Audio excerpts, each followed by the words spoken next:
नमस्कार, आप देख रहे हैं कैपिटल हेडलाइंस और ये है कैपिटल हेडलाइंस का लाइव शो। मेरा नाम है वात्सल्य राय और मेरे साथ हैं जाने माने राजनीतिक विश्लेषक जो इंटरनल सिक्योरिटी के भी एक्सपर्ट हैं और विदेश मामलों के भी एक्सपर्ट हैं। इन्हें आप ऑल इन वन कह सकते हैं। कई चीजों के जानकार हैं, गहन समीक्षा करते हैं और आपके सामने रखते हैं। और पिछली बार जब प्रशांत सिंह जी हमारे साथ थे तब हमने बात की थी अमेरिका चुनाव की, और जैसा इन्होंने प्रेडिक्ट किया था कि डोनाल्ड ट्रंप साहब चुनाव जीतेंगे और इशारे किस तरह से इन्होंने बताए थे, डिकोड किया था, जो चीजें सामने नजर आ रही थी उनको, और आपने देखा कि नतीजे वैसे ही आए। मैं एक दिन अकेले बात कर चुका हूं जब सिंह साहब नहीं थे। एक छोटे से ब्रेक के बाद ये वापस लौटे हैं। तो सर, सबसे पहले तो आपका स्वागत है, बहुत बहुत बधाई। जो आपने आखिरी प्रोग्राम में हमारे साथ बातचीत में प्रेडिक्ट किया था वो नतीजे बिल्कुल सही रहे। तो सबसे पहले तो आपको बधाई देकर वहीं से बात की शुरुआत हम करेंगे। जी धन्यवाद। नमस्कार। सर, आज एक और चुनाव की हम बात कर रहे हैं। आपके इंतजार में ही हमने ज्यादा बात नहीं की, हालांकि कैपिटल हेडलाइंस पर वीडियो लगातार आ रहे हैं। महाराष्ट्र चुनाव की मैं बात कर रहा हूं। आज 16 तारीख है, बीत चुकी है। 2 दिन प्रचार के रह गए हैं। बहुत गहमा गहमी नजर आ रही है। 288 सीटों के लिए चुनाव होने हैं महाराष्ट्र में, और महाराष्ट्र से लोग कह रहे हैं कि देश का भविष्य भी, उसकी भी एक दिशा कहीं ना कहीं तय होगी। तो बहुत महत्वपूर्ण इस चुनाव को माना जा रहा है। और हम चुनाव में एक सबसे खास शख्स की बात करने जा रहे हैं आज, जिनका निधन तो 2012 में हो गया था, लेकिन उनकी चर्चा लगातार हो रही है। उनका नाम है बाल ठाकरे, जिनका पूरा नाम था बाल केशव ठाकरे। तो ठाकरे साहब से आज हम, जितनी उनकी चर्चा हो रही है, ऐसा लग नहीं रहा कि वो चुनाव के परिदृश्य में नहीं है। और सबसे बड़ी बात मैं बताना चाहूंगा कि तमाम दल, केवल एक दल नहीं, उन्होंने अपना राजनीतिक उत्तराधिकारी अपने बेटे उद्धव ठाकरे को चुना था। लेकिन केवल उद्धव ठाकरे नहीं, तमाम दूसरे दल भी उनकी विरासत को क्लेम कर रहे हैं। चाहे वो भारतीय जनता पार्टी हो, जिसके प्रमुख नेता नरेंद्र मोदी जो प्रधानमंत्री हैं देश के, गृह मंत्री अमित शाह साहब, देवेंद्र फडणवीस जो मुख्यमंत्री रह चुके हैं और फिलहाल डिप्टी सीएम हैं। ये भारतीय जनता पार्टी के वो नेताओं का मैंने नाम लिया जो बाला साहब ठाकरे का नाम अपनी हर रैली में ले रहे हैं। उद्धव ठाकरे तो उनके राजनीतिक उत्तराधिकारी थे, जिन्हें बाला साहब ठाकरे ने खुद चुना था। उनका नाम लेना स्वाभाविक है। उद्धव ठाकरे की शिवसेना से निकले मौजूदा मुख्यमंत्री एकनाथ शिंदे साहब वो नाम ले रहे हैं, और राज ठाकरे जो बाला साहब ठाकरे के जीवित रहते ही अलग पार्टी उन्होंने बना ली थी, लेकिन वो भी बाला साहब ठाकरे के पोस्टर के साथ मौजूद है। लगातार उनकी बात कर रहे हैं। उनकी क्या खूबियां हैं ये बताने की जरूरत नहीं है बाला साहब ठाकरे की। बाला साहब ठाकरे, एक फिल्म तमाम लोगों को याद होगी, जो राम गोपाल वर्मा की फिल्म थी, सत्या उसका नाम था, और उसका एक डायलॉग था कि मुंबई का किंग कौन, और जवाब भी दिया गया था भीखू मात्रे। लेकिन अगर आप मुंबई में उतरे या दूर दराज दिल्ली से भी बैठ के बात करें, देश के किसी भी हिस्से से बात करें, या आप पाकिस्तान भी चले जाएं, वहां से अगर आप ये सवाल पूछते हैं कि मुंबई का किंग कौन, तो भले ही कोई नाम ले या ना ले, लेकिन जो तस्वीर आपके मन में उभरती है वो तस्वीर शायद बाला साहब ठाकरे की है। बाल ठाकरे को बाला साहेब कहे बिना शायद लोग संबोधन नहीं कर पाते, सब उन्हें साहेब ही कहते हैं। और मैं बता दूं कि अपनी शुरुआत उन्होंने करियर की थी एक कार्टूनिस्ट के तौर पर। जाने माने कार्टूनिस्ट थे, मार्मिक नाम की उन्होंने अपनी पत्रिका भी निकाली। उसके बाद शिवसेना का गठन किया। पहले मराठी मानुस की बात करते थे, फिर हिंदुत्व को उन्होंने मुद्दा बनाया, और बाल ठाकरे की एक छवि थी। बाद के दिनों में वो गेरुआ कपड़े पहनने लगे थे, गले में रुद्राक्ष की माला, और हिंदुत्व पर उनका फोकस रहता था। चाहे बाबरी मस्जिद के ध्वंस की बात हो या दूसरे कोई मुद्दे हो, पाकिस्तान से संबंधों की बात हो, पाकिस्तान क्रिकेट टीम को खेलने से रोकने की बात हो। कई बार शिव सैनिकों ने जाकर ग्राउंड के अंदर जाकर पिच खोद दी थी, और बाला साहब ने बड़े फक्र से उस बात को स्वीकार किया था। किसी भी बात को कहने से वो डरते नहीं थे, और उनकी एक आवाज पर कहते हैं कि मुंबई थम जाती थी। लेकिन ये मुंबई को बार बार वो केवल थामते नहीं थे, तमाम अपने मित्र दोस्तों की, पार्टियों के परे जाकर मदद भी करते थे, और वो खूबी उनकी ताउम्र बनी रही। दक्षिण भारतीयों के खिलाफ अभियान उन्होंने चलाया था। लोग बताते हैं कि उनका नारा था पुंगी बजाओ लुंगी हटाओ। हालांकि आधिकारिक रूप से वो स्वीकार नहीं करते थे, लेकिन एक विरोधाभास भी था, और विरोधाभास ये था कि आर के लक्ष्मण जो देश के जाने माने कार्टूनिस्ट थे, वो उनके सबसे करीबी दोस्तों में थे। और आर के लक्ष्मण साहब खुद साउथ इंडिया से आते हैं, सारे लोग इस बात को जानते हैं। तो बाला साहब ठाकरे की शख्सियत बहुआयामी थी, और जैसा मैंने कहा कि उनके बारे में काफी चर्चा हो रही है, और केवल उद्धव ठाकरे उनकी चर्चा नहीं कर रहे हैं, अमित शाह। अभी मैंने कुछ हेडलाइंस निकाली और उसमें देख रहा हूं मैं कि अमित शाह, राहुल गांधी, जिनके साथ उद्धव ठाकरे आज की तारीख में है, जो बाला साहब ठाकरे के बेटे भी हैं, उनके राजनीतिक उत्तराधिकारी भी हैं, उन्हें चुनौती बाला साहब ठाकरे के नाम को लेकर दी जा रही है कि राहुल गांधी से तारीफ करवाए बाला साहब ठाकरे की। लेकिन बाला साहब ठाकरे के बारे में लोग बताते हैं कि इंदिरा गांधी से भी एक दौर में उनके अच्छे संबंध थे। इसी तरह प्रधानमंत्री नरेंद्र मोदी ने चैलेंज किया, इसी तरीके से चैलेंज किया फडणवीस ने, जो मुख्यमंत्री रह चुके हैं और इस समय डिप्टी सीएम है। तो बाला साहब ठाकरे की लगातार चर्चा हो रही है। राज ठाकरे बताया जा रहा है कि भारतीय जनता पार्टी राज ठाकरे को अपने साथ इसलिए रखना चाहती है कि उनके जरिए वो बाला साहब ठाकरे की विरासत को कहीं ना कहीं अपने साथ दिखाने की कोशिश में है। एकनाथ शिंदे तो हर जगह बाला साहब का नाम लेते ही है। तो सर, मैं आपसे ही समझना चाहूंगा कि बाला साहब ठाकरे, बात वहीं से शुरू करते हैं कि बाला साहब 12 साल पहले दिवंगत हो गए, उनका निधन हो गया, वो इस दुनिया में नहीं है, लेकिन एक ऐसा नेता जिनकी शख्सियत इतनी महत्वपूर्ण बनी हुई है। इतना नाम हम अटल बिहारी वाजपेयी जी का नहीं सुनते हैं, जो कि प्रधानमंत्री रहे हैं, बाकी किसी दूसरे नेता का नाम नहीं सुनते हैं। बाला साहब ठाकरे जो कभी मुख्यमंत्री नहीं रहे, किसी बड़े पद पर नहीं रहे, और उनकी पार्टी का भी प्रभाव एक सीमित क्षेत्र में माना जाता है, फिर उनकी विरासत पर इतना जोर क्यों, उनके नाम का इतना शोर क्यों? जी बिल्कुल, ये चीज सही है। आपने जितनी बातें कही उसमें तो बहुत सारी चीजें अपने आप में उनके व्यक्तित्व के बारे में स्पष्ट हो जाती हैं। लेकिन एक चीज कहूंगा कि राजनीति में जो है दो चीज बहुत महत्वपूर्ण होता है, एक नियत और दूसरा परसेप्शन। तो नियत जो है वो उस माने में देखा जाए तो बाला साहब ठाकरे का जो व्यक्तित्व था वो हिंदुत्ववादी, राष्ट्रवादी। क्योंकि इंदिरा गांधी जो फिल्मों में अभी दिखाया भी गया है उन सब चीजों को, इंदिरा गांधी जी से भी एक बार मिले थे, तो इंदिरा गांधी जी ने भी उनसे सवाल उठाए थे कि आप तो महाराष्ट्र की बात करते हैं, तो वो बोले कि महाराष्ट्र बाद में मैं बात करता हूं, पहले भारत और फिर महाराष्ट्र, क्योंकि मैं मराठी मानुस हूं। तो वो दोनों की बात करते हैं। तो ये चीजें हैं। तो उस हिसाब से देखा जाए तो वो पूरे राष्ट्रवादी और हिंदुत्ववादी उनका शख्सियत रहा है, और इसीलिए उस हिसाब से जो नियत आज देखा जाए तो उस लाइन पर चलने का जो मादा है वो नरेंद्र मोदी, योगी आदित्यनाथ या ये देवेंद्र फडणवीस और उन्हीं के पार्टी से निकले हुए एकनाथ शिंदे जो अभी मुख्यमंत्री हैं, इन लोगों की नियत और उनके भतीजे, चूंकि उनके भतीजे को उन्होंने ही पॉलिटिक्स में लाया था और उनके साथ कदम से कदम मिला के उनके भतीजे जो राज ठाकरे हैं, जिनकी आज की डेट में एमएनएस पार्टी है, वो उनके साथ कदम से कदम मिलाकर काम करते रहे हैं। लेकिन बाद में उन्होंने पुत्र मोह में जरूर उद्धव ठाकरे को अपना उत्तराधिकारी घोषित कर दिया।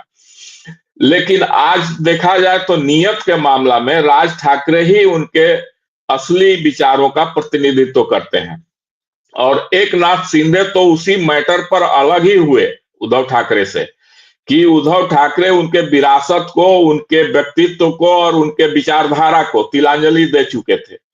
तो उससे नाराज होकर ही एकनाथ शिंदे वहां से अलग हुए और उनकी तमाम लोग, बल्कि कहा जाए तो पार्टी का पूरा बहुमत उनके साथ अलग हो गया उनसे।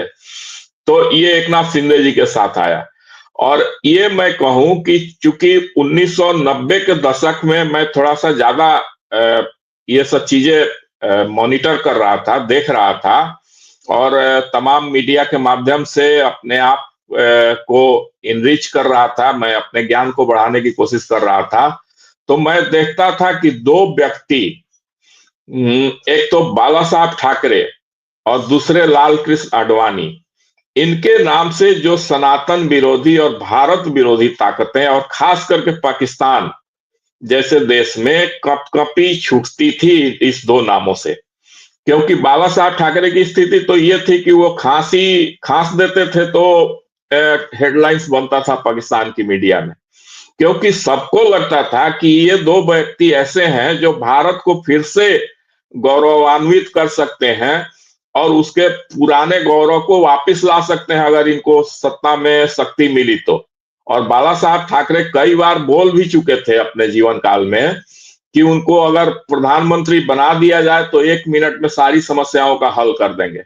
तो वो कोई भी चीज बहुत ओछे ढंग से नहीं बोलते थे, हल्के ढंग से नहीं बोलते थे, उनके बोलने का कुछ मायने होता था, इसलिए कि बहुत गंभीर थे वो। कोई ऐसे वैसे नहीं थे कि बहुत हल्के किस्म के व्यक्ति नहीं थे वो, तो इसलिए मायने था। और उस चीज को हमारे देश के दुश्मन इस चीज को भली भांति समझते थे और यही कारण था कि उनका एक महत्ता थी।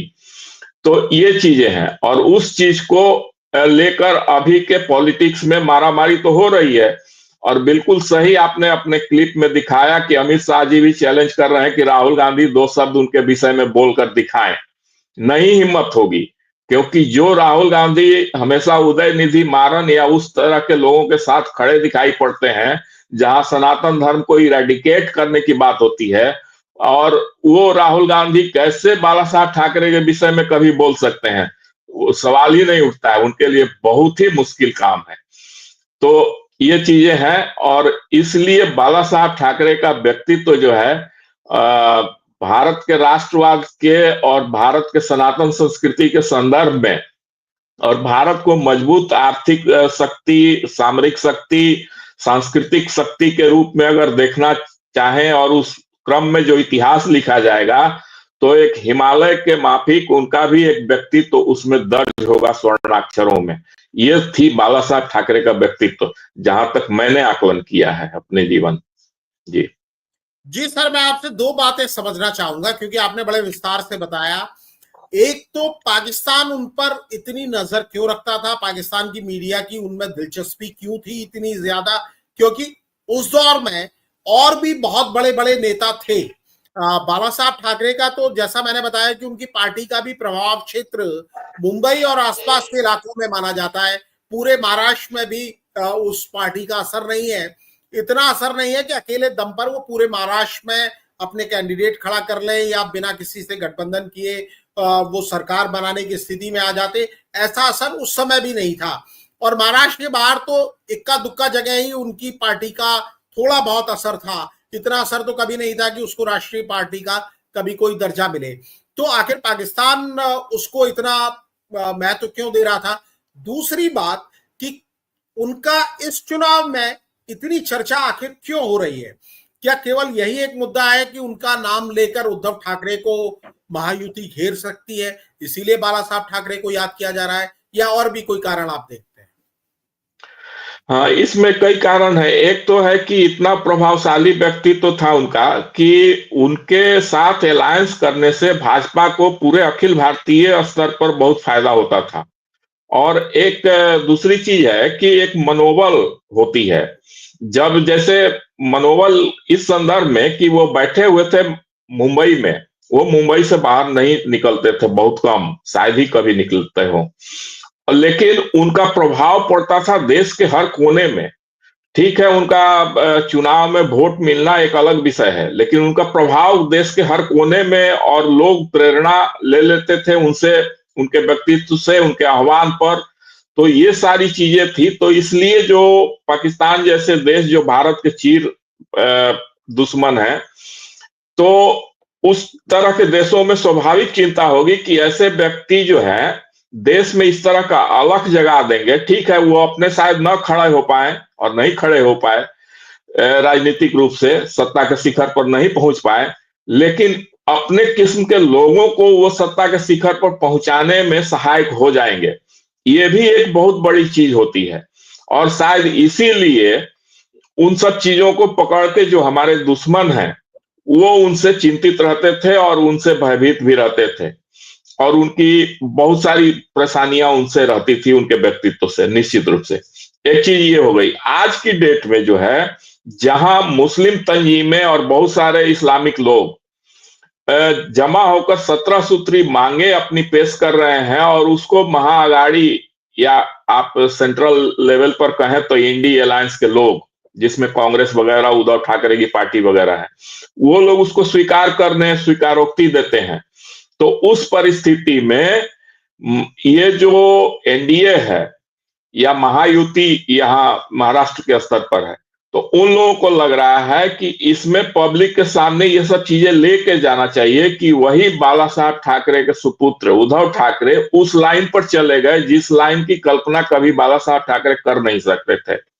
तो इसलिए इस चीज को प्रमुखता से उन मतदाताओं के बीच में ले जाया जाए जो शिवसेना का समर्थक रहे हैं, बाला साहब ठाकरे का समर्थक रहे हैं, ताकि निश्चित रूप से वो प्रभावित हो कि उनको किस ओर जाना चाहिए। तो इसीलिए आज की डेट में बाला साहब ठाकरे के विचारों का, उनका व्यक्तित्व का प्रासंगिकता इतना ज्यादा हो गया है कि इस चुनाव में बाकी चीजें एक तरफ, बाला साहब ठाकरे का जिक्र एक तरफ, इतना उनका जबरदस्त पलड़ा भारी हुआ है आज के डेट में। जी सर, मैं आपसे ये भी समझना चाहूंगा कि बाला साहब ठाकरे ने अपने जीते जी अपना राजनीतिक उत्तराधिकारी उद्धव ठाकरे को बताया, और उद्धव ठाकरे कहते हैं उन्होंने हिंदुत्व का साथ नहीं छोड़ा है, और राज ठाकरे अलग हुए, उन्हें काफी लोग मानते हैं कि वो बाला साहब की कॉपी है राज ठाकरे, लेकिन राजनीतिक धरातल पर उन्हें वो विरासत नहीं मिल पाई, वो उद्धव ठाकरे के साथ ही रही। उद्धव ठाकरे ने विधानसभा चुनाव में भी अच्छा प्रदर्शन किया, अभी जो लोकसभा चुनाव हुआ उसमें भी कंपैरेटिवली उनका प्रदर्शन अच्छा रहा, उतनी ही सीटें उन्होंने हासिल की जितनी भारतीय जनता पार्टी ने हासिल की। तो कहीं ना कहीं ये तो लगता ही है कि बाला साहब की राजनीतिक विरासत उनके साथ आई है, उनके पास आई है, और सीधा फायदा, भले विरोधी चाहे जो भी कहे, सीधा फायदा बाला साहब के नाम का उद्धव ठाकरे को ही मिलता है, वही नंबर 1 उनके विरासत के वाहक हैं।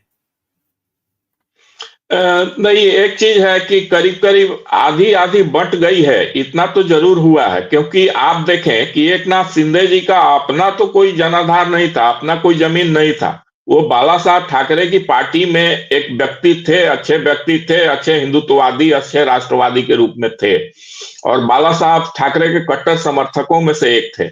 लेकिन उनकी अपनी राजनीतिक जमीन, राजनीतिक हैसियत नहीं थी। लेकिन जब विरासत की बात आई, बाला साहब ठाकरे की विरासत, बाला साहब ठाकरे की लिगेसी की जब बात आई, तो उस सवाल पर जब अलग हुए एकनाथ शिंदे, तो लगभग लोकसभा चुनाव में भी उद्धव ठाकरे जी के बराबर का शक्ति प्रदर्शन उन्होंने भी किया है, उनकी पार्टी ने भी। तो ये चीजें हुई है कि दोनों आधी आधी बट गई है। लेकिन मारामारी जो आज के डेट में हो रहा है, उसी चीज को हो रहा है कि एकनाथ शिंदे और उनके साथ तमाम, जैसे भाजपा वगैरह, सब लोग यही चीज जनता को समझाने में लगे हुए हैं कि जो आधी उनके साथ अभी भी रह गई है उद्धव ठाकरे के साथ, बाला साहब ठाकरे की लिगेसी या विरासत, उनको ये लोग समझाने में लगे हुए हैं कि नियत इनकी देखिए। ठीक है, कहने को तो उद्धव ठाकरे कहते हैं कि हमने हिंदुत्ववाद से समझौता नहीं किया है, हमने हिंदुत्ववाद को छोड़ा नहीं है या उसको तिलांजलि नहीं दी है, बाला साहब ठाकरे के विचारधारा को हमने खत्म नहीं किया है, उनको लेकर चल रहे हैं। लेकिन नियत क्या है आपकी, ये चीजें नीचे तक जानी चाहिए, और इसी चीज को लेकर दोनों तरफ से काफी अभियान चल रहा है। और इसमें थोड़ा टाइम तो लगेगा इस चीज को समझाने में कि उद्धव ठाकरे बोलने के लिए जो भी बोले, लेकिन अपने दिल में क्या रखते हैं, उनकी नीयत क्या है, ये तो सारी दुनिया को पता चल चुकी है। क्योंकि जहां समझौता वो कर रहे हैं, खास करके कांग्रेस और शरद पवार जी के पार्टी के साथ, जिनका शरद पवार जी के तो बारे में तो बहुत प्रचलित है कि उन्होंने मुंबई में दाऊद इब्राहिम ने जो विस्फोट कराया था 1993 में, तो एक विस्फोट की संख्या उन्होंने बढ़ाकर ये इसलिए बोला था कि ताकि हिंदुओं में आक्रोश न हो। एक उन्होंने काल्पनिक चीज बताया था कि एक मुसलमान क्षेत्र में भी जाके विस्फोट हुआ है, ताकि लोग समझे कि नहीं, ऐसा नहीं है कि सिर्फ हिंदू टारगेट किए गए हैं। तो इस तरह की झूठ बोलकर और अपनी बारे में उन्होंने स्पष्ट कर दिया है कि वो किस लाइन के व्यक्ति हैं। और उस लाइन पर जब उद्धव ठाकरे जा रहे हैं, तो यही सब चीजों को लेकर ये लोग धीरे धीरे चाह रहे हैं कि बाला साहब ठाकरे की पूरी लिगेसी, पूरी की पूरी विरासत अब उद्धव ठाकरे जी के साथ नहीं रहना चाहिए। इस चीज को समझाने का ये लोग प्रयास कर रहे हैं। और उसी संदर्भ में राज ठाकरे, क्योंकि राज ठाकरे आज भी कायम है, भले ही उनको वोट नहीं मिलता, सीटें नहीं मिलती, लेकिन आज भी उसी लाइन पर अपने आप को दिखाते हैं कि वो बाला साहब ठाकरे की लाइन पर उनके साथ जुड़े थे, उनके साथ राजनीति सीखी और उनके साथ राजनीति किया।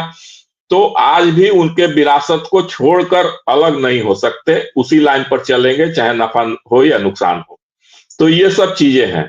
तो अभी समय शायद लगेगा, अभी उद्धव ठाकरे जी अभी उस चीज को कुछ दिन तक लेके चलेंगे, लेकिन धीरे धीरे अब आने वाले दिनों में उनके लिए और ज्यादा मुश्किलें होंगी।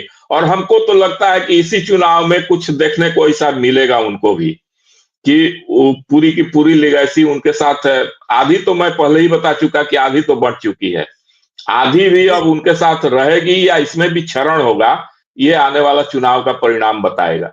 जी, मैं आपसे एक चीज और समझना चाहूंगा कि बाला साहब ठाकरे की एक इमेज थी, वो इमेज थी, लेकिन जैसा मैंने शुरुआत में कहा कि लक्ष्मण साहब उनके मित्र थे, वो साउथ इंडिया के खिलाफ एक अभियान, दक्षिण भारतीय लोगों के खिलाफ एक अभियान चलाते थे, लेकिन वो दोस्ती बनी रहती थी। दिलीप कुमार साहब उनके दोस्त थे। संजय दत्त का जब किसी ने साथ नहीं दिया टाटा में, जब वो अरेस्ट हुए, तो बाला साहब ठाकरे ने उनका साथ दिया। बाला साहब के अंदर इतना हौसला भी था कि वो जावेद मियांदाद को अपने आप बुलाकर कॉफी पिला ले। इस तरह की भी उनकी इमेज थी। और दूसरी तरफ यह भी था कि जिस समय प्रधानमंत्री आज के जो है नरेंद्र मोदी साहब, जब मुख्यमंत्री गुजरात के थे और वो गोधरा और उसके बाद के दंगे हुए, जब उनको एक तरीके से राजनीतिक अछूत मान लिया गया था, तो बाला साहब वो व्यक्ति थे जिन्होंने उनको गले लगाया। और कई लोग ये शिकायत भी करते हैं कि जो व्यवहार करना चाहिए था उद्धव ठाकरे के साथ, वो प्रधानमंत्री नरेंद्र मोदी ने व्यवहार नहीं किया। शायद वहीं से उनकी लाइनें अलग हुई, शायद इसीलिए वो कांग्रेस के पास गए। अगर वो जिद छोड़ देते, क्योंकि जैसा अभी डिप्टी सीएम बनाया गया देवेंद्र फडणवीस को एकनाथ शिंदे के अंडर, तो अगर कोई दूसरा व्यक्ति उद्धव ठाकरे ही मुख्यमंत्री बनते तो उसमें क्या ऐतराज था, आखिर क्यों नहीं माने। तो कहीं ना कहीं वो लाइनें बदली। तो ये भी कई लोग सवाल उठाते हैं कि ठाकरे साहब का जो आदर कह के लोग देने की कोशिश करते हैं, वो अगर व्यवहार में भी दिखाते तो शायद ये स्थिति आज नहीं होती। आप इसे कैसे देखते हैं?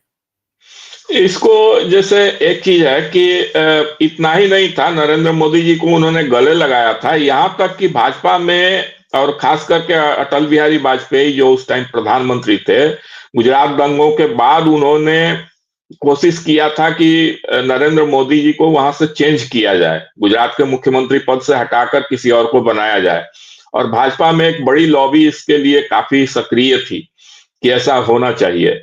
उस टाइम बाला साहब ठाकरे ने असर्ट किया था, उन्होंने अडवाणी जी को स्पष्ट कहा था कि नहीं, ये एक बहुत बड़ा गलत कदम होगा और इससे बहुत बड़ा गलत मैसेज जाएगा और हिंदू का मनोबल गिरेगा, राष्ट्रवाद का मनोबल गिरेगा, पूरे राष्ट्रीय स्तर पर इसका राजनीतिक नुकसान ही नहीं होगा, बल्कि एक बड़े समुदाय का मानसिक रूप से नुकसान भी होगा।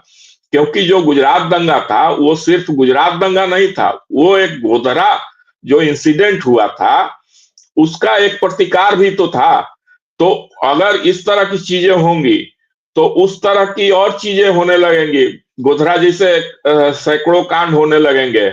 हर जगह उस टाइम तो हर जगह ब्लास्ट होते थे, हर जगह आतंकी घटनाएं होती थी, कश्मीर में तो भयानक होती थी, पूरे देश भर में होती थी, तरह तरह के आतंकी संगठन बने हुए थे बहुत पहले से, और नॉर्थ ईस्ट जल रहा था, पूरे देश में अराजकता जैसी स्थिति होती थी। तो उन सब परिस्थितियों को लेकर बाला साहब ठाकरे कहते थे कि उस सब चीजों को एक मैसेज देना है कि नहीं, हम लोग स्ट्रांग व्यक्ति के पीछे खड़ा रहेंगे और इन सब चीजों को आगे नहीं होने देंगे। तो इसलिए वो नरेंद्र मोदी के पक्ष में खड़े हुए थे और शायद यही कारण था कि नरेंद्र मोदी को नहीं हटाया जा सका चाहने के बावजूद भी। तो ये सब चीजें थी, लेकिन मोदी जी भी उनका काफी आदर करते थे और उनके यहाँ मातोश्री में जाते थे बराबर। लेकिन उद्धव ठाकरे जी के साथ दिक्कत क्या हुआ कि दो तरह की दिक्कत हुई। मोदी जी से उम्र में काफी छोटे हैं और ये अपने आप को उसी पद पर समझते थे कि हम भी बाला साहब ठाकरे हैं और उसी तरह की इज्जत हमारे को भी मिलनी चाहिए। हमारे यहाँ भी अडवाणी जी आए, वाजपेयी जी आए, मोदी जी आए, प्रमोद महाजन आए, अब तो नहीं रहे प्रमोद महाजन, और तरह तरह के लोग आए। तो ये सब चीजें जो हैं, यहाँ से ईगो क्लैश जो हुआ, एक तो ये कारण है। दूसरी कि उद्धव ठाकरे का व्यक्तित्व तो उस तरह का नहीं है। इनको तो एक सब जमा जमाया हुआ चीज मिला है। इनमें उस तरह का करिश्माई व्यक्तित्व तो अभी डेवलप नहीं हुआ था। ठीक है, आज के डेट में कुछ मैच्योर्ड हो गए हैं और अच्छा खासा मुझे तो लगता है कि बढ़िया बोल लेते हैं, बढ़िया समझदारी है, बढ़िया आईक्यू लेवल है, अच्छे राजनेता हैं, इसमें कहीं कोई दो मत नहीं है। लेकिन उस टाइम उनका ये नहीं चीज था। और किसी भी सूरत में वो नरेंद्र मोदी से बड़े पर्सनालिटी के लिए तो कई जन्म लेने पड़ेंगे, मोदी जैसा पर्सनालिटी बनने के लिए। और उस व्यक्ति से वो अपेक्षा करते थे कि मातोश्री में उनके सामने आके नतमस्तक हो, तो ये संभव नहीं था। और यही जो ईगो प्रॉब्लम है, और वही राज ठाकरे को देखिए, राज ठाकरे उल्टे अहमदाबाद पहुंच जाते थे मोदी जी के पास। तो जबकि आप अगर व्यक्तिगत रूप से दोनों का आकलन करें तो एरोगेंसी जो देखेंगे तो ये राज ठाकरे में बल्कि ज्यादा है। उद्धव ठाकरे के व्यक्तित्व में एरोगेंसी कम है और राज ठाकरे के व्यक्तित्व में एरोगेंसी ज्यादा है। लेकिन वो कम से कम इतना समझते हैं कि मोदी जी हमसे उम्र में बड़े हैं, राजनीति में सीनियर हैं, और उनका व्यक्तित्व भी बड़ा है, उनका समझदारी या हर चीज तरह से वो बड़े हैं। तो उस चीज को रिगार्ड करते हैं। उस चीज का रिगार्ड उद्धव ठाकरे ने नहीं किया। इसी का नतीजा हुआ कि दोनों के बीच में काफी दूरी बनती चली गई, और आज तो लगता है कि अब to the point of no return, अब जहां से पुनर्वापसी नहीं हो सकती है वहां तक ये लोग पहुंच चुके हैं जी। लेकिन 2019 को अगर आप याद करेंगे तो उस समय राज ठाकरे, उद्धव ठाकरे ने ऐसी बातें प्रधानमंत्री नरेंद्र मोदी के लिए कभी नहीं कही जैसी बातें राज ठाकरे ने कही थी। वो घूम घूम के रैलियां कर रहे थे, टेप्स दिखा रहे थे। लेकिन आज बताया जाता है कि उनके बेटे खुद अमित ठाकरे जो चुनाव लड़ रहे हैं, माहिम से उम्मीदवार है, और भारतीय जनता पार्टी ने उनको परोक्ष समर्थन दिया है, तो उनके सुर बदल गए हैं राज ठाकरे साहब के। उद्धव ठाकरे के बारे में भी बीच बीच में मीडिया रिपोर्टों में खबरें आई कि दिल्ली में मुलाकात की संजय राउत ने आकर जेपी नड्डा साहब से, उधर फडणवीस मिलने गए थे उद्धव ठाकरे से। ये इलेक्शन के पहले इस तरह की खूब बातचीतें हुई, सामने लाई गई ये बातचीतें मीडिया के हवाले से, और किसी भी खेमे ने, न भारतीय जनता पार्टी ने न शिवसेना ने इसका अभी तक कोई खंडन नहीं किया है। ये मीडिया रिपोर्टों में हालांकि सूत्रों के हवाले से ही खबरें आई थी, अटकलें आई थी। इसीलिए मुझे लगता है कि रास्ते तो उन लोगों ने भी शायद खोले हुए हैं कि कभी भी पॉइंट ऑफ नो रिटर्न पर वो मेरे ख्याल से नहीं है। हालांकि आपका अनुभव मुझसे ज्यादा बड़ा है और आप ज्यादा करीबी तरीके से चीजों को देखते हैं, लेकिन शायद एक संभावना है, क्योंकि सीधा वो प्रधानमंत्री नरेंद्र मोदी के बारे में बोलने से अभी तक उद्धव ठाकरे बचते रहे हैं। तो आपसे मैं बस एक आखिरी सवाल यही जानना चाहता हूं, क्योंकि विरासत को लेकर लड़ाई है बाला साहब ठाकरे की, और कोई जब इतना बड़ा आदमी होता है तो उसका विरासत कोई जरूरी नहीं है कि उनके बच्चे ही हों, भले ही वो सौंपे अपने बच्चों को, लेकिन विरासत तो वही है जो विचार को आके लेके चले। तो क्या ये विचार कभी समीकरणों को उलट पुलट भी कर सकता है? निश्चित रूप से ये तो खैर आपने सही कहा। मैंने तो बोल दिया कि to the point of no return, लेकिन जो अभी परिस्थिति दिख रही है उस संदर्भ में मैंने बोला ये चीजें। लेकिन यहाँ तो नीतीश कुमार जी ने एक बार कहा था कि मिट्टी में मिल जाऊंगा, आपके साथ नहीं आऊंगा, लेकिन फिर कई बार इधर गए उधर आए, उधर गए। तो ये सब चीजें, राजनीति में कुछ भी संभव है और कुछ भी असंभव नहीं है। तो ये चीजें होती रहती हैं, हो भी सकती है। लेकिन रह गई कि विरासत की बात, तो निश्चित रूप से अभी उद्धव ठाकरे का पूरी तरह से बेदखल नहीं हुए हैं उस विरासत से, उस लिगेसी से, तो वो उनके साथ अभी भी है। तो वही विरासत की मारामारी है। अब उसमें एकनाथ शिंदे कहां तक सेंध लगा पाते हैं। लेकिन उद्धव ठाकरे के साथ एक प्रॉब्लम जो है वो यही है कि जो ये मुस्लिम तंजीम है, इस्लामिक तंजीम है, चूंकि वहां ओवैसी का जो प्रेजेंस है और चूंकि बगल में है, और अच्छा खासा प्रभाव है। उससे शायद निपटने के लिए ये लोग हड़बड़ी में 17 लोगों को, 17 तंजीमों को, 17 व्यक्तित्व को जमा करके 17 सूत्री मांग एक्सेप्ट करके मुसलमान के लोगों को, और सीधा सीधी कोशिश किया है कि उस वोट बैंक को कंसोलिडेट करके महाअघाड़ी के पक्ष में डलवाना है। और इस हड़बड़ी में लेकिन इसका एक नुकसान तो उद्धव ठाकरे को झेलना पड़ेगा, क्योंकि उनका जो बाला साहब ठाकरे का लिगेसी वाला वोट है उसको ये पसंद नहीं आएगा। ठीक है, कुछ लोग मन मारकर उद्धव ठाकरे को फिर भी वोट करेंगे, लेकिन उनको ये चीजें पसंद नहीं आएगी, और इसी चीज का फायदा उठाने का कोशिश भी एकनाथ शिंदे और नरेंद्र मोदी जी या अमित शाह जी सब लोग करेंगे, और निश्चित रूप से इसका कुछ असर भी होगा, जैसा कि हमको अपना लग रहा है। जी आप, मेरी जानकारी में एक बात और है, शायद आपके पास भी जानकारी होगी, आपके पास ज्यादा बेहतर जानकारी होगी। उद्धव ठाकरे की कोशिश थी कि महाविकास अघाड़ी में उनको मुख्यमंत्री का चेहरे के तौर पर पेश किया जाए, क्योंकि मुख्यमंत्री के तौर पर वो रह भी चुके हैं। जो उनकी सरकार गिरी थी तब वही चीफ मिनिस्टर थे, कांग्रेस और एनसीपी उनके साथ थी, तब एनसीपी एक थी, कांग्रेस तो खैर आज भी एक है। उस समय उन्होंने कोविड के दौर में काम किया, और कई लोगों ने कोविड के दौरान उद्धव ठाकरे ने जो काम किया उसकी तारीफ भी की। हालांकि कई ऐसे मुद्दे पर थे जहां उनकी आलोचना भी हुई, लेकिन इस बार कांग्रेस ने ही उसमें अड़ंगा अटकाया कि उनके चेहरे को सामने नहीं रखा जाए, क्योंकि महाराष्ट्र इकलौता राज्य था जहां पर कांग्रेस भारतीय जनता पार्टी को पीछे छोड़ने में कामयाब रही। 9 सीटें बीजेपी ने जीती लोकसभा की, 13 सीटें कांग्रेस ने जीती। तो कांग्रेस की यह कोशिश थी कि उद्धव ठाकरे का चेहरा एक तो चीफ मिनिस्टर के तौर पर पेश नहीं किया जाए। अब यह बताया जाता है, कई लोग ऐसा दावा करते हैं कि उद्धव ठाकरे भी चाहते हैं कि भले ही महाविकास अघाड़ी को बहुमत मिल जाए, जो कि कई सर्वे दिखा रहे हैं कि मिल भी सकता है, लेकिन कांग्रेस का चीफ मिनिस्टर ना बने। और शरद पवार भले ही विचारधारा में कितने भी अलग थे बाला साहब ठाकरे से, लेकिन शरद पवार बाला साहब ठाकरे के करीबी दोस्तों में गिने जाते थे, आखिरी दौर तक ये दोस्ती बनी रही। तो कोशिश ये भी है या तो उद्धव ठाकरे मुख्यमंत्री बने, नहीं तो सुप्रिया सूले जो कि शरद जी की बेटी है वो मुख्यमंत्री बने, कांग्रेस का मुख्यमंत्री ना बने। अगर ऐसी खींचतान होती है और कांग्रेस को सबसे ज्यादा सीटें मिलती हैं तो शायद ये गठबंधन इस रूप में ना रहे। आपके पास क्या जानकारी है? मैं चाहूंगा अगर जानकारी हो तो आप भी शेयर करें। जी, आपने जो बातें बताई, मैं तो बहुत ज्यादा अभी तक इस विषय में नहीं कह सकता कि क्या होगा आगे चलकर, लेकिन आपने जो बातें बताई वो इससे आप समझ सकते हैं कि पहले जो परिस्थितियां होती थी महाराष्ट्र के चुनाव में, तो 2 बनाम 2 होती थी, इधर भाजपा और शिवसेना और उधर यूनाइटेड शिवसेना, और उधर कांग्रेस और एनसीपी, यूनाइटेड एनसीपी। तो उसमें भी शरद पवार बहुत कोशिश करते थे कि एक बार उनकी पार्टी को भी मौका मिलना चाहिए वहां मुख्यमंत्री बनने का, लेकिन कांग्रेस ने कभी भी उनके दबाव को स्वीकार नहीं किया और अपना दबाव बनाकर हमेशा अपने लोगों को मुख्यमंत्री बनाया। और 2-2 बार, या हमको लगता है कि 2 बार से ज्यादा बार भी विलासराव देशमुख वहां के मुख्यमंत्री बने, और इसके अलावा बाद में तो पृथ्वीराज चौहान और अशोक चौहान भी मुख्यमंत्री बने। तो कांग्रेस कभी भी उनके दबाव में नहीं आई, लेकिन इस बार तिकड़ी है, तो 2 अगर एक तरफ हो जाते हैं तो निश्चित रूप से कांग्रेस को वो लोग दबाव में लाने में सक्षम हो सकते हैं, बशर्ते उद्धव ठाकरे और शरद पवार में कोई समझौता हो जाए। अगर ये आपस में लोग सहमति और समझौता कर लेते हैं तो निश्चित रूप से कांग्रेस को दबाव में लाने में सक्षम होंगे, लेकिन ये दोनों भी अपनी अपनी इंटरेस्ट को देखेंगे।